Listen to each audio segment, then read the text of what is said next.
From the New York City area, welcome to the Badass Counseling Show, where the master badass himself, Sven takes you deep and gives balm for the soul, baby.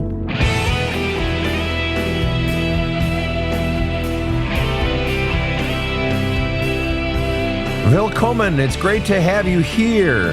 Tuned into the Badass Counseling Show. My lips are not working today, but it's great to have you here, whether you are tuned in from Oslo or Austria. Wonderful to have you in. I am joined in studio today by Casey over in the booth, as usual, and she is on top of her game today.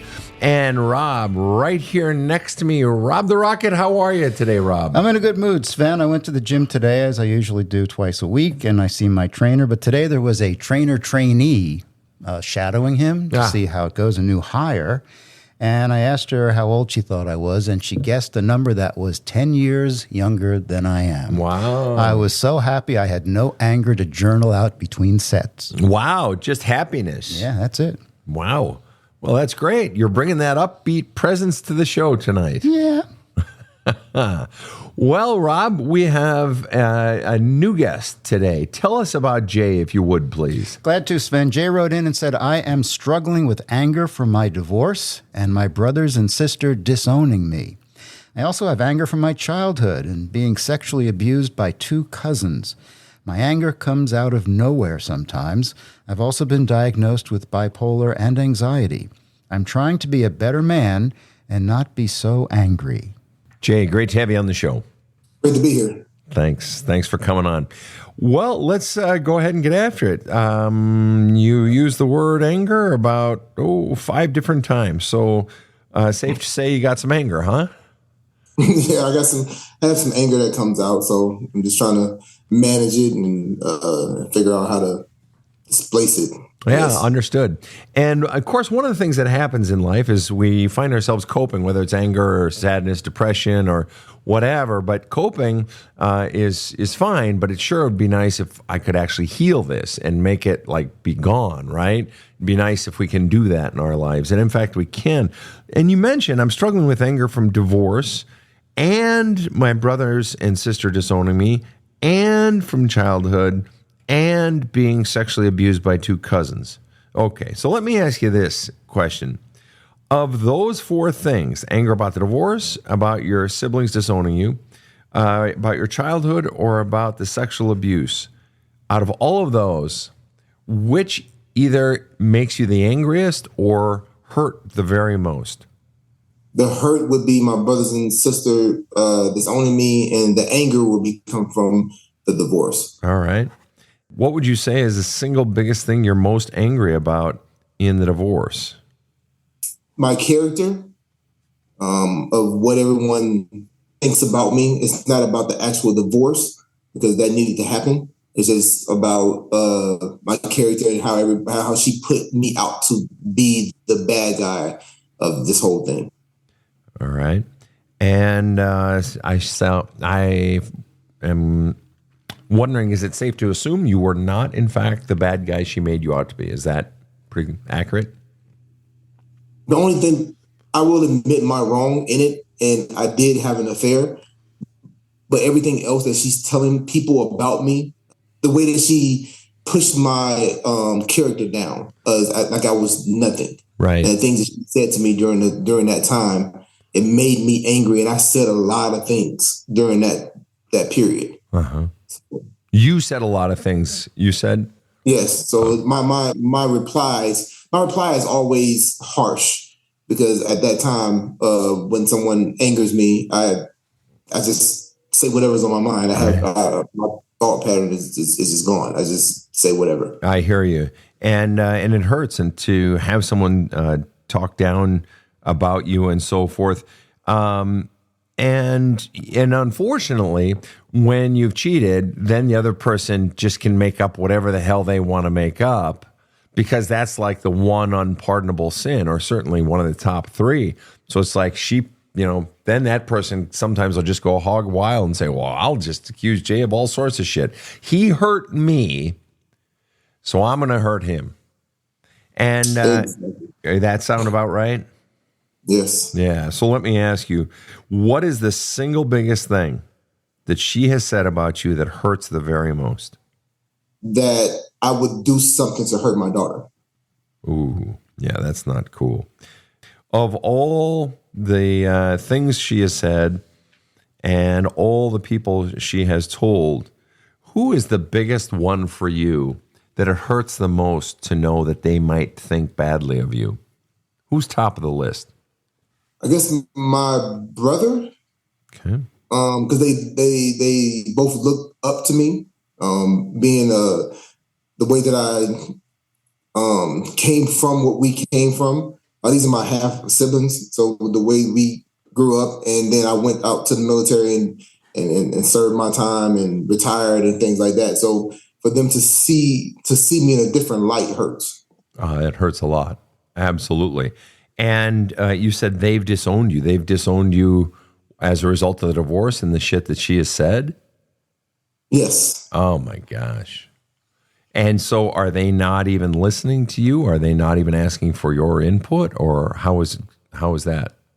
Well, the separation and divorce has been about 2 years, 2.5 years, and I have not talked to them in 2.5 years. And is that because they cut it off, or how did that come to be? They cut it off. She basically gave them an ultimatum, but she tried to do the same thing with my mom, and then she cut my mom off. It was like this: either disown me or not see my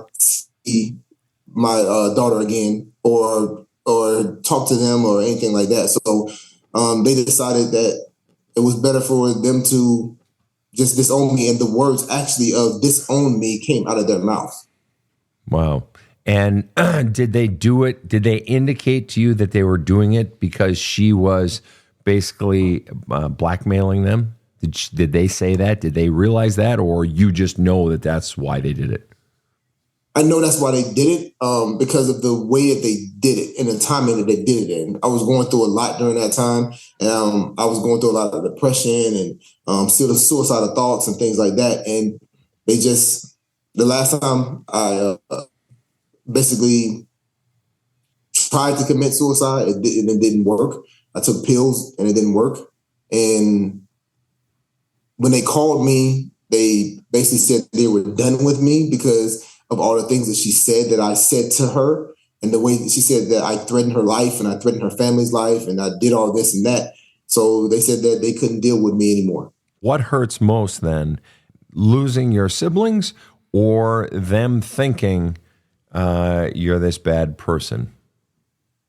Them thinking I'm this bad person, because I grew up an only child. So I didn't meet them until I was 14 years old. So I'm used to being by myself, and I have a lot of friends. Been in the military 26 years. I have a lot of friends. So my friends are my family. But anyone thinking that I'm a bad person, knowing that I'm not, it's just that this anger that I do have in me when I do get mad, my anger is it doesn't go from like 1, 2, 3. It goes 1, 10. I'm working on that. I've learned how to come off of make it 1, 2, 3, and then going back down. But at that time, I was going from 1 to 10. Yeah, and that's an indicator of how big the pain is inside. The bigger the hurt, the hotter and more intense the anger. I mean, that makes total sense. I mean, she's wounded you at very deep levels. Let me ask you, if you're the father of the child, then you legally would have access to the child, right? I do now. When we first started, I had to have 6 months of supervised visitation, and she kept threatening me with. She knows how to bait me. She knows how to push those buttons. So she kept pushing the buttons, and I kept going off on her. And she kept saying, "Well, I will go to court, and you would never see your daughter again." And she knows that's what will trigger me to really go off if I can't see my daughter. Right. But you say you do now have access to your daughter. Is that right? Yes, we went to court. Divorce is final. The child support order. I didn't even really argue with the child support order because at the end of the day, I just wanted to see my daughter, even though there's things that I should go back to the court to do, but I just haven't done it because I feel like, because my daughter's autistic and I don't want her to be going through courts and everything like that to see her when I can see her every other weekend, and then the summertime, things like that. I rather have that time with her than go to court and then not see her and then going through everything. So that's her threat, is that to go to court and show people that, and show the court that I have this anger, and show the court and say that I won't be able to be around my daughter and things like that. So, well, you know what? Plus, you've been through a lot, Jay. And sometimes we only have so much fight in us for today. Maybe later you'll go to court. Maybe you won't. But the bottom line is you've fought a good fight up to this point. You did the supervised visitations, and you got what is important for your daughter, and that is for her to have access to her father, because she needs you. And yes. So for you to go through that shit, you know, to give her what she needs, hey, hats off to you, man. I mean that very sincerely. That's gold. That's gold. For her to know that she has a father who cares and who's willing to, you know, sacrifice his own ego at times, which blows. You know, you and I both know that fucking sucks. You know, to have somebody have you bent over the rail, it sucks. But you did it, and you're doing it, and that's important. And you are consistent in your daughter's life, and you're meeting your child support payments. And hey, I applaud you for that. I mean that. And that is another thing. She took a lot, because I retired from the Navy, and she pretty much has my whole retirement check. Oh my fucking God. That's wrong. That's so wrong. And that's for child support, because she's basing it off of the BAH that I was getting while I was in. So she basically said, this is half of this, and the lawyers and everything like that. And she got what she wanted. And she was telling me if I fight, that she would make sure that I will never see my daughter. Her biggest thing, she told me that she would make sure that I suffer. Those were her words. She said she would make sure that I suffer. What a bitch. And she's still trying it to this day, but. Right. That she's doing it to make you suffer, because that's so good for the fucking daughter. And I'll take the fucking daughter away. Not because you're an incompetent father or hurting your daughter. No, I'll just do it because I want to hurt you. Oh yeah, that's a fucking responsible parent. Jeez. I'm so sorry, Jay. That's just fucking bullshit. But you've now indicated, you know, that what makes you most angry in the divorce is what everyone thinks about me. And then I asked you, well, who most? And you said, you know, your siblings. To know that they would think less of me, it hurts that, or they might think less of me. For all you know, maybe some of them see through it and think she's just a manipulative fuck. But they got to play her game because she's a manipulative fuck, you know? And so who knows what's going on there? But this notion of what everyone thinks about me, and that they might think less of me, and that the worst part is them thinking I'm a bad person. And I know it's a stupid question, but what do you think it would take for you to, and I'm not pushing this agenda, I'm just curious what it would take. What would it take for you to let go of giving a shit what they think about you? I mean, the damage is done at this point. So they think what they're going to think, and sometime, whether sooner or later, you're going to tell them what really happened and let them draw their own fucking conclusions, or maybe you already have. But this notion that she has controlled what they think, or even tried to influence, it sucks. I'm not disputing that. It sucks. What would it take, do you think, for you to finally, at some point, maybe 5 years from now, okay, or 5 months from now, or who knows what would it take for you to let go of that and be like, you know what, it is what it is, and life goes on? What do you think that would take, or is that simply not out of the realm of possibility? Oh, it's definitely not out of the realm of possibilities. I'm trying to not give a fuck. That's my whole thing. That is something that I really want to do. If I'm able to talk to them and say, fuck y'all, I think that right there would pretty much, because they got the last word and they hung up.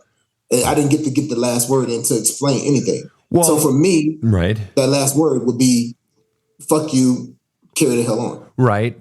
Do you want to close the door forever on a relationship with them? Or are you saying, fuck y'all, just because you're really fucking angry? If you were talking to just you and me, do you actually want to have, even though they hurt you and they hurt you hard, I'm not disputing that. I'm asking you just, what do you want? Do you genuinely want to have no relationship with them for the rest of your life? I genuinely do not want to have a relationship with them for the rest of my life. Once you burn me the way that they burnt me, it's fuck them. But I still want to get my word out to them to let them know that they didn't break me. Okay. Because I'm good now. All right. And just out of curiosity, just so I understand, how does that make the anger go away? It's like, for me, it's like a release. Okay. It's that release of that emotion that's there.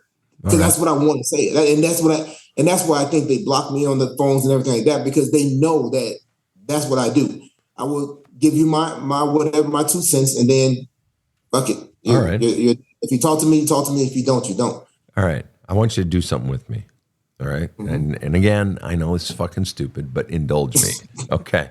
I'm moving over here in my chair. Now you can see me, and those following on YouTube can see me following this episode, but I'm moving over in my chair.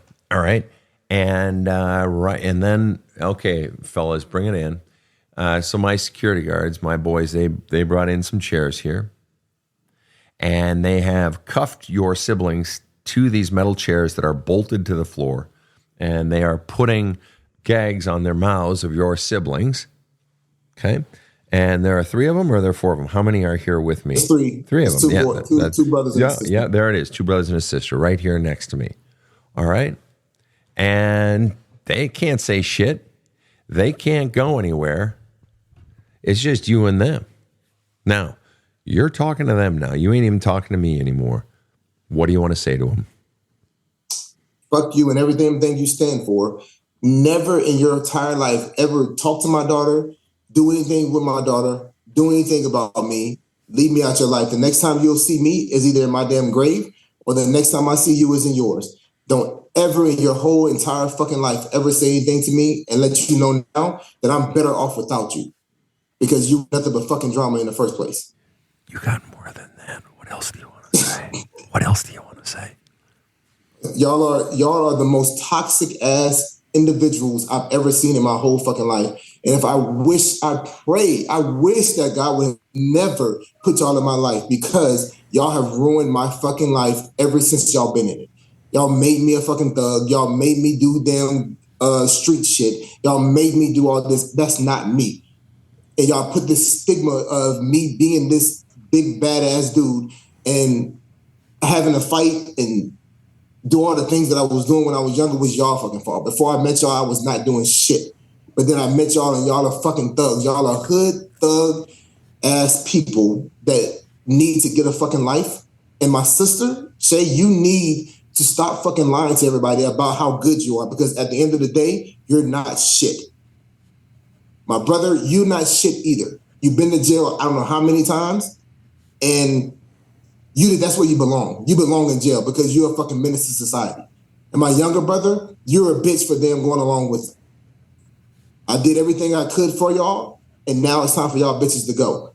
So have a nice life, and I don't want to hear shit you got to say. Don't call me, don't text me, don't fucking Facebook me, don't do any of that shit. Because if you do, I'm going to start knocking on fucking doors and knocking motherfuckers out. And y'all know I will do it.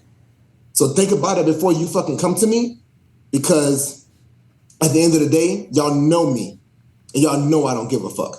And I will use every single fucking military training that I do have, and y'all know what I have. I will use every single bit of it to make sure your life is a living fucking hell. So please leave me the fuck alone. How about throwing in a couple of good old-fashioned fuck yous? And fuck you, and fuck you. And don't have a nice day. All right. My man. All right, guys, go ahead and take him out of here. All right. And close the door, fellas. All right, thanks. Wow, good job. How did that feel? That shit felt great. Like, you don't understand. That felt amazing, really. Did it? Yes. So it felt great, felt amazing. Give me a feeling word. Because great, the truth is, sometimes a good cry can feel great. Sometimes anger can feel great. Sometimes excitement can feel great. So great doesn't actually cue me in on what the feeling is that you're feeling. What's the feeling that you're feeling? I feel relieved. Relieved. So you're telling me that my bringing in your 2 brothers and your sisters in here and you getting to just fucking uncork on them, that brought a sense of relief. It did. It felt like a weight was off my shoulders. Wow. That's awesome. That's awesome, man. Okay. I want you to hold on. We're going to be right back after this short break. I came across the book, There's a Hole in My Love Cup, on badasscounseling.com. I was trying to gain some insight into my past experiences and how they were shaping my present. Sick of being miserable all the time, and I wanted to do the work. I didn't know how. Sven's book made it approachable. He had gone through a lot in life, and I liked his perspective. I started looking forward to the new podcasts on Thursdays and Sundays. I realized I wasn't alone, and we can all use a little help from Sven. This show provides soul counseling intended to entertain and inform and is not medical advice.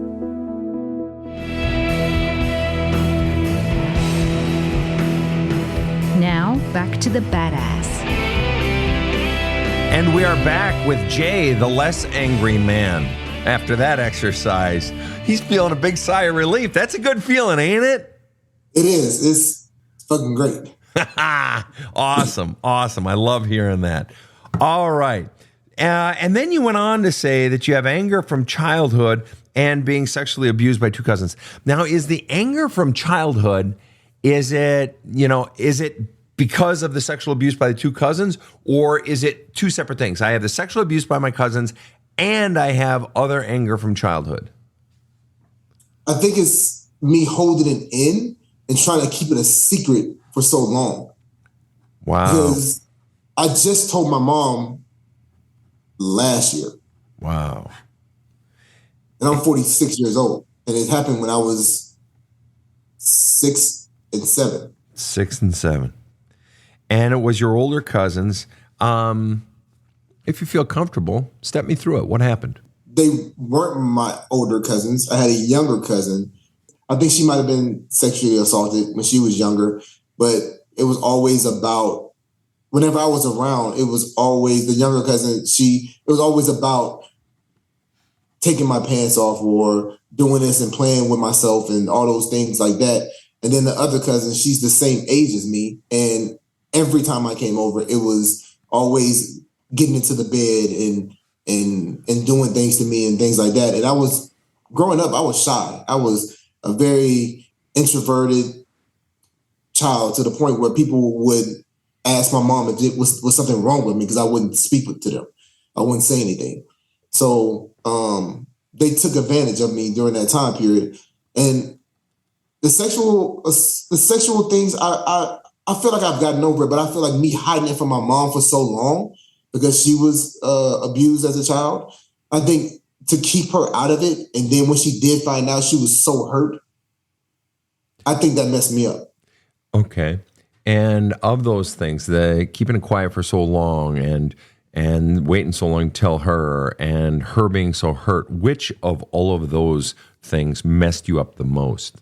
Her being hurt, because it's always been me and my mom. And in what way did it mess you up, quote unquote, mess you up? Mess you up can mean a lot of things. I'm going to fucking mess you up. Or, wow, it really messed me up inside when my daughter got sick. I mean, there are types that messed you up. What do you mean in this case? How did it mess you up to know that it hurt your mom? Inside, because the trust I feel was broken because I tell her everything growing up. And for me not to say that, I feel like I broke a bond, a sort of a bond with her, because she could have helped me out because she went through the same thing. Okay. So why didn't you tell her though, younger, when you were a kid? Because I didn't want her to fucking kill them.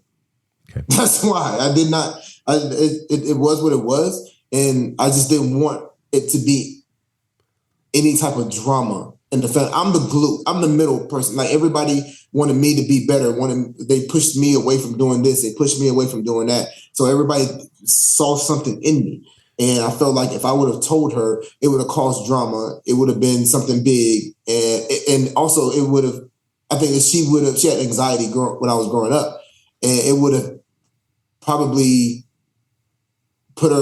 she probably got put away because she would have freaked out that much. She would have freaked out so much that they might have put her away. Okay. Yes. So I want to sort of recount what I hear. Would it be safe to say then, and for a child to not tell, happens a lot. It's almost basically normal. The kid is terrified, bewildered, doesn't know what to do. So the fact that you didn't reach out, Jay, is actually kind of normal, okay? And it's nothing you can beat yourself up for. And every single child has different reasons for doing it, okay? Based on what you just said, I'm going to take a swing at what I think I heard was probably the biggest reason. And then you correct me. I don't mind being wrong, okay? I just want to understand. What I thought I basically heard you say, you said, I told mom just last year and she was hurt. First thing out of your mouth, she was hurt. And then you go back and I said, well, how come you didn't bring it up as a kid? And I wasn't scolding. I was just asking. And you gave me several different reasons. Mom would have killed them. And, I didn't want the drama. And then, but you sort of worked your way through it. And then you sort of ended on, it would have hurt mom so much, basically, that they would have locked her away. Okay. So mom's feelings would have sort of gone off the rails, if I'm hearing you correctly. That was sort of your assessment as a kid. And I'm guessing since you feel bad for sort of hurting her now, that assessment as a kid was actually pretty fucking accurate. So it sounds like mom has very sensitive or volatile feelings or something, that news like that messed her up when she's at her age now, not to mention what would have done back then. Is that accurate? So you felt bad back then for mom. You didn't want to hurt her, but you felt bad even a year ago when you did tell her and it hurt her. So it's largely about mom's feelings. Is that right? The way my mom found out last year, it wasn't really me telling her. It was my ex-wife telling her. Well, of course. To get back at me. What a bitch. Okay. She thought I was lying about it. Your ex, not your mom. What a bitch. Okay, Yeah. So let me ask you this. Is the issue, was your mom, what was the issue of your mom being hurt? That you didn't tell her, or that this actually happened? That I didn't tell her. Ooh. Because she feels like she did something bad or she did something wrong for me not to tell her. Let me ask you, when she found out and then you talked with her about it, if you were to be totally honest, kind of a hard question, but if you were to be totally honest, as I'm sure you've been with me so far, in that conversation then that you had with your mom, what percentage, I want you to give me 2 percentages, and I want them to add up to 100, okay? Those 2 to add up to 100. What percentage, when you told your mom that you had been sexually molested as a child by your female cousins of roughly the same age, one the same, one younger, when you told her a year ago, when you had the conversation, what percentage of the conversation was about her feelings and what percentage of the conversation was about your feelings? 75% was about her feelings and 25% was mine. And you giggled a bit when you said that. What was the laugh? What was the giggle? Because I'm realizing that now, sitting back and thinking about it. And why did when you thought about it, why did you sort of burp out a little bit of a laugh there, or sort of a like, what's going on inside of you as you realize that? What's going on inside of you? I was thinking, I didn't think about myself during that time. I just thought about her feelings. And what do you think about that, Jay? What do you think about that? That was very selfish of her to put it on her and not think about my shit. That's a bingo. Let me ask you, Jay, what would have been the appropriate response if the parent, if you found out that your daughter, she came to you and told you that she had been sexually molested multiple times? Yes, of course, I'm going to kill whoever did it, right? Obviously that. But it's not about you, right? So what would be your response? What do you believe the appropriate response is for the parent in that situation, whether the child is 6 or 60? What is the appropriate response, Jay? How has this affected you in your life? There you go. That's right. And I'm so sorry this happened, sweetheart. My dear son. I mean, from your mom's mouth, it should have been, my dear son. I am so sorry. Come here. I am so sorry that I did not protect you. Now, whether or not mom could have isn't really the point, because that child is feeling, why isn't anyone protecting me? And what's interesting is it's possible that part of the reason you didn't share it back then is, to your point, the drama. and mom's feelings and so forth, it's almost as if, and you correct me if I'm wrong, I don't mind being wrong, it's almost as if back when you were 6 or 7 years old, you knew it wouldn't be about you if you told your mom. You knew she would make it about her. Or you knew basically it wasn't safe to tell how you really feel because mom would turn it into some fucking thing.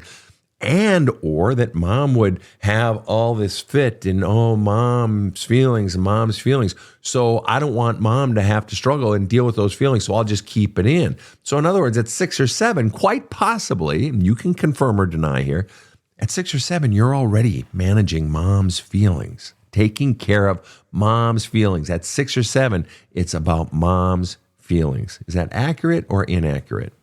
Well, that's definitely accurate. Okay. Definitely accurate. Okay. And so if the child is getting the message as early as 6 or 7, that it's basically all about mom's feelings. And I'm not disputing that your mother loves you. I am in no way disputing that. Okay.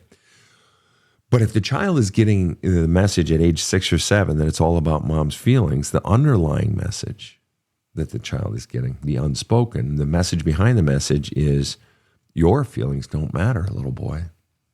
It's all about me. My feelings matter. I matter. You don't. Or you do matter insofar as you have a job to do, and your job is to watch out for me and take care of me and help me with my feelings and so forth. Accurate or inaccurate? It's definitely accurate. Right. I do think about that, but I just don't say it out loud. Right. And so we're back to that notion you just said a minute ago, all the things that you hold in. I've thought about it, but I've never said it out loud. I had this sexual molestation, but I've never said it out loud. I had all this anger, clearly, for your 2 brothers and your sister, but it's been trapped inside. All this stuff that you've kept in. Now, truth is, dude, you served the United States military for almost 3 decades, and fucking massive salute from me, massive gratitude. I love my country, and I love the people who serve my country and who also try to serve the world by, doing so. So, and you got to be tough, and you got to, put on the game face and all that. But in the end, that doesn't serve us in terms of if we got that pain and that rage and the hurt and those messages inside of us, it undermines us. It chews away at us inside. And for you to say about your mother that it's largely been all about her, and that you got the underlying message that you don't matter, well, shoot. That's as big a hurt as it gets. As big a hurt as it gets. That, see, as you know, you're a father, Father's Day, and all that, that our job as a parent is, provide for our kids, protect our kids, prepare them for adulthood, help them have a good childhood. But that protection thing, it's not just protect them from the wolves outside the door, protect them from the boys that might try to get in our pants, or nowadays it's the girls, isn't it? The girls that might try to get in your son's pants, or even back then, tragically, as they were doing to you. It's not just protecting from that. It's protecting you from feeling like your feelings don't matter. It's the emotional protection. It's providing for you emotionally. And she didn't protect you emotionally, and she didn't protect you basically from herself. It was about her feelings. And so you have kept in one of the ugliest secrets of your entire life, if not the ugliest secret of your entire life, because you're afraid to tell your mom for fear that she'd lose it or it might hurt her or something along those lines. Does that seem accurate? It is. It's definitely accurate. What are you feeling right now? Give me a feeling word. A little bit embarrassed. Why are you embarrassed? Because I'm embarrassed for myself to myself. For myself to myself. Help me understand what you mean. So instead of me taking care of myself and doing the things that I needed to do, I did it and I neglected myself. And I'm embarrassed that. Let it out, man. Let it out. Let it out. Don't you hold that in. You've held enough in. Let it out. You're doing just fine. Let it out, man. Do not hold that in. We're fine. You're doing good. I'm embarrassed that I neglected my well-being over somebody else's that's supposed to have been taking care of me. Jay, you were 6 years old. A 6-year-old, do you want to know what a 6-year-old's capacity is to manage life? A 6-year-old is capable of this. Mom, my pencil is broken. Where do I get a new pencil? That's a 6-year-old's capacity. And you are having adult feelings, adult problems, adult emotions put into a wineskin, put into a bag on your back that was never meant at age 6 to handle adult problems. You didn't even know how to handle your own problems. Do you want to know how many 6-year-olds have the capacity to take care of themselves? Truly take care of themselves physically or even emotionally? Put it at 0.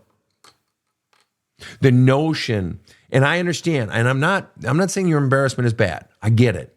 But what I'm saying is, dude, you couldn't. That was her job. It's not, how old is your daughter? How old is your daughter, Jay? 11. Your daughter is 11. Let me ask you this. How good is your daughter, autism or no, how good is your daughter at sort of taking care of her own emotions? Not at all, right.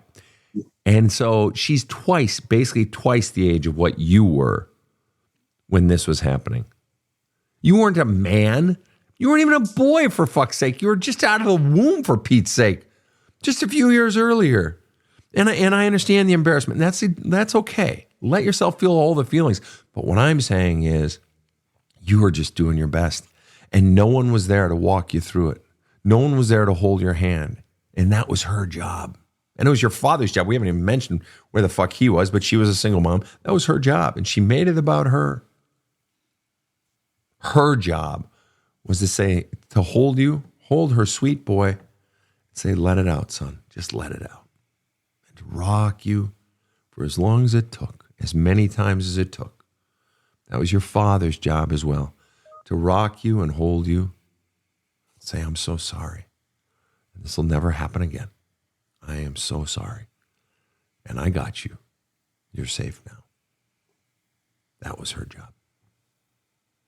But you knew she wouldn't do that. You knew it would be, oh my God, blah, blah, blah, and make it about her or whatever. And you want to know how you know? Because she confirmed it a year ago. She confirmed, by the way, by making it 75% about her actions a year ago, unless she underwent some massive transformation of character from when you were 6 to when you were 45, when you did this last year, unless she went through some massive transformation of character that made her emotionally fragile, then who she was a year ago when you had this conversation was the same person she was back when you were 6 and you made the decision, I'm just going to hold it in. Accurate or inaccurate? No, that's definitely accurate. Right. No one protected you. And I don't just mean from the sexual molestation. No one protected you. Even now in the divorce, no one's protecting you. No one's siding with you. Your mom's not siding with you. No one's fighting her. And that's why the bitch, the ex, knows she can get away with everything because everybody's scared of her. Right. And it hurts to know that not only are you not protecting me now, you never protected me, even back then. And that, my friend, now that's a fucking wound.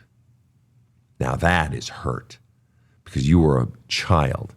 You're an adult now, and it hurts now. The pain inside of you and the pain in your voice and the feelings towards your ex, all justified. But even as a man, they're hard to feel and wrestle with. You were just a little kid back then, an innocent, playful, smart, creative, rambunctious, grumpy when you were tired, steal an extra cookie if you could, like every other kid. You were a kid. You were sweet. You were innocent. And she didn't protect you. In fact, worse, she made it about her. And Jay, I have about thousands and thousands, tens of thousands, if not more, listeners right now who can identify with that, who can identify with the idea of sharing your inner truth and your pain and your sadness with someone and they make it about them. No wonder you've kept so much locked down your whole life. You haven't had anyone to tell. And I'm not saying I'm not saying you don't love your mother, this isn't about love. It's you haven't had anyone to tell. Would that be close to accurate? I haven't had anyone to tell until now. Until now. Right. My fiance now, I can tell her anything. Beautiful. I love that. So she doesn't judge me for it. So that's why I wouldn't have come on this podcast if it wasn't. I wouldn't have done this. If I wasn't with her, I wouldn't have done this because I would have still been holding things back. So until now, I never had that support, but now I have it, and that's why I want to get the anger because I don't want to put the anger on her. Amen. I want to get this anger. Amen. And you also, well, she sounds like a wonderful woman and very supportive. You also don't want to be dumping all your problems all the time on her because then that could get heavy for her. That's not fair to her. Some is great, and what a wonderful spouse she must be, fiance to be open to that and supportive. And you've been looking for that your whole life. Come on. Yes. Yeah. And so the task in all of this, Jay, you saw a few things happen today. And then a few things that have happened in our conversation together is one, you allowed yourself to vomit out the fucking rage inside of you in the most powerful language possible. You gave yourself permission. And after you'd done it, 5, 6, 7 minutes, we came to the end and you sort of caught your breath. And I, asked my security guards to shut the door. And then I asked you how you're doing, what you're feeling. You said, great, amazing. And I asked what you feel. You said relieved. Like a weight off my shoulders. So it stands to reason, Jay, that you can be doing this on your own. We just did it on your own, and your brothers and sister weren't even in the room. For real, at least. Just pretend. And it worked. It worked. So this is why, people always hear me talking about journaling and writing letters that you don't send. What I would strongly recommend to you, Jay, and the reason we don't send them is you want to feel embarrassed. I sent those letters back when I was in your exact same shoes. Somebody was brutal to me regarding my kids. 2 people were. And I actually sent the letters and it ended up biting me in the ass later hard, more than once. And it's like, fuck, why did I send the letters? And I realized in retrospect, I could have gotten the same effect without sending them. So what I recommend to you, Jay, as a little bit of homework, and you don't have to, it's okay, but it's just a recommendation. It's one I give to clients and people on the show and so forth. My recommendation to you is that you write letters to your siblings that you don't send. Maybe later you'll talk to them. Maybe later you'll tell them off. Maybe, but for the purposes of getting the anger out. Because you said to me, I'm trying to be a better man and not be so angry. Then let's get the anger out. Write them fucking letters that you don't send. And I want you to use the nastiest ass, vile, fucking meanest shit fucking language and images you can possibly think of. I had a 21-year-old girl client, many, many years ago. And she had been molested as a child. And I sort of took her through that exercise. And I had her write letters. And the shit that came out of this girl's mouth, I was so proud of her. And she had the same experience at the end. And that massive sense of relief. And so the truth is, you can be managing this anger. You can try to cope with this anger, or you can actually do the work of flushing it out. And remember, anger is secondary. Primary is the hurt that precedes the anger. So you can be journaling, writing in your journals, but also sending them letters. If I'm really honest, I'm not just angry. You really, really hurt me. You know what? Whatever your ex's name, Susie. You know what, Susie? You hurt me. And every time you say shit and threaten me, it hurts. And if I'm really, really honest, even though, and there's nobody around when you're journaling, so no one can judge you for it. If I'm really, really honest, I am a bit scared of you. I am, because I know you're just psycho enough that you would do it, that you would hurt our daughter just to get back at me or whatever you want to write. But flushing out all the feelings, not just the rage. Rage is good.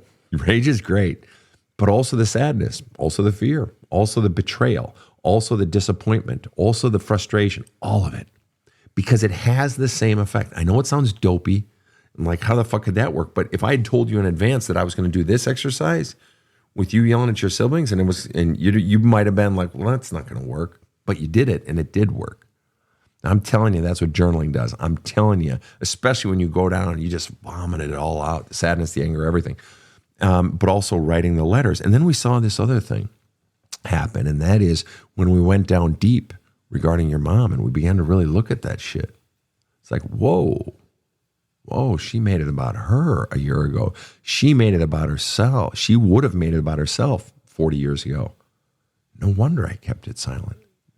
And that it's all been about mom to a large degree. And I asked you, hey, if I'm wrong, tell me. And you're like, no, that's actually accurate. So this is stuff you can be doing on your own, Jay, because I don't believe in managing or coping with depression or with anger or with rage or with anything. I believe in healing it. Now, sometimes we got to cope. I mean, you got to go through the work day, right? You still got to, produce and so forth. So you pack it away for the day or till Saturday, or some people do it every day. They'll journal every day or write letters. And the more you keep flushing that shit out, dude, I'm telling you as a matter of absolute fact, the more you flush that shit out, I guarantee you, your anger will reduce. And the more you do it, you can actually get to the point where the anger is gone. The anger about the divorce, the anger at your siblings, the anger about the sexual molestation by those two girls, the anger at your mother, the hurt at your mother. You need to be writing letters to your mother too. And it'll be more than one. I'm really disappointed in you, Mom. Why didn't you protect me? I love you so much. I trusted you so much, and I still do, but why? Why did it always have to be about you? Whatever you want to journal, just flushing it all out. Do these seem like things you might be able to do or might want to do? Do you see how they might be effective? They would definitely be effective. I'm going to do it because I'm sitting here thinking about it. I used to write all my feelings and things like that, and in between I was in the Marines before I went to the Navy. In between my time for the Marines and the Navy, I went to jail. And when I went to jail for those 30 days, I journaled every single day. Why? To get everything off my chest. All the things that I had been through, all the things that I had done, the stupid shit I was doing while I was out. But what made you start doing it in the first place? And I was just sitting there not doing anything. I needed to get the shit out of my head, and nobody was there for me to talk to. And you did it for 30 days and maybe at other times. So if you did it a second day or if you did it a 15th day, it must have been working. It was. Oh. It definitely was. Oh. So you're admitting this shit works. It does. It does. Okay, Daddy-O. Good. Then fucking do the work, Jay. Come on now. You can do this. You can do this because bottom line, man, is holding it in doesn't work as a long-term strategy. Are there times and places where we got to hold it in? Yes, obviously. You got to go to work or you got to, you don't want to dump it all on your girlfriend or be a, ornery person all the time, but do the work. You do this and you go into all those memories that are ugly and sad and scary and embarrassing and everything else. You go into that, dude, you're going to change. And your fiance is going to be like, well, fuck me. You're just, wow. What's happening? I guarantee it. So we're sort of coming to the end here, cruising in for a landing, Jay. Tell me, what's going on inside of you? I can say the word happy because one, I came on the show to let this out, and I feel accomplished. Like I'm feel like I'm getting somewhere with this. I feel like I can do the things that I want to do now because I'm scared. I'm a cook. I cook everything, and I've been doing it since I was 8. I had to take care of myself at 8. Wow. So I've been doing it since I was 8, and I'm an amazing cook. Wow. And I'll go through and have friends tell me to open up restaurants and do everything and all this other stuff like that. And I keep holding myself back from it. Why? because I don't think I have low self-esteem, and I don't feel like I'm good enough. Well, to do think it. about why you have low self-esteem. If you've been getting the message your whole life that your feelings and you don't matter from the single most powerful person in your life, doesn't it only fucking make sense that you've had low self-esteem your whole life? Yes, it does. And so what I'm telling you, Daddy-O, is the more you flush out all these bullshit messages you got about yourself, but also all the pain and all the fears, you're going to have energy like you've never had. You're going to have clarity. You're going to have a sense of purpose like you've never had before. It's all in you, man. It's all in you. You just got to get out that crud. And you've heard me say it before, but that's what I wrote my book for. There's a hole in my love cup, because it takes you through this exact shit. And everything's different. Once you get the crud out that you've been taught about yourself, once you get all the pain and fears out, dude, everything changes. You'll have so much fucking just physical energy alone. So much. So happy and accomplished, and I can do what I want to do. And this is we just hit the teeniest, tiniest tip of the iceberg today. There's so much more you can get out of you, and you can do this shit on your own, man. You really can. And you've already acknowledged that for you that journaling, writing works. Oh my God. Usually a lot of times with guys, I'm having to sell them on the idea, but you've already proven it. And you've seen today what can happen. Oh man, I honestly think the world's your oyster, and you're still young. I know 46 to you may feel old. Shoot.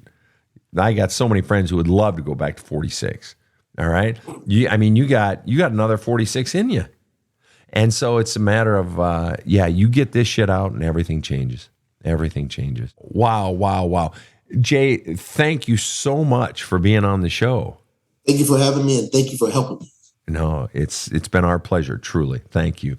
And Rob, any final thoughts? I'm impressed with Jay's ability to get it all out, and I'm impressed with his reaction to getting it all out. And all I can tell you is I never want to have a conversation with Jay that ends with him saying, "Don't have a nice day." That's it. I like it. Well, folks, thank you for tuning in to this episode of the Badass Counseling Show. On behalf of my team, KC in the booth and Rob the Rocket, have a kick-ass day. The Badass Counseling Show is strictly copyrighted. No copies may be made without the express written consent of the Badass Counseling Show, LLC. The Badass Counseling Show is produced by Karen Camparelli and Robert H. Friedman. Executive producer Sven Erlandson. Original music by two-time Emmy Award-winning composer Trevor Morris. Have a kick-ass day.